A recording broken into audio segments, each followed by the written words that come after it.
rawel dde ffro'r dydd. Ond i'r geddaf mae'r afon fawr yn ildio, mae'r adenydd mawr gwyn yn ddigaffero.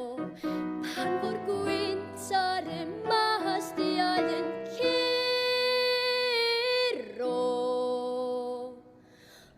Ond o'r gwanwyn ac all heilwen, lenwi'r hwyliau a chyr yn dod tirion, ac mae'r hafeddydd ar y rofon, gyda'r cychod yn hwylio'n rhydd.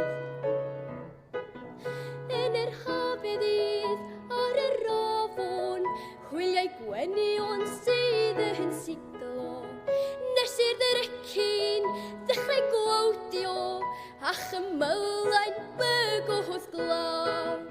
Ac mae'r cychod bach yn ysgwyd ac yn tasgu, gyda'i hwyl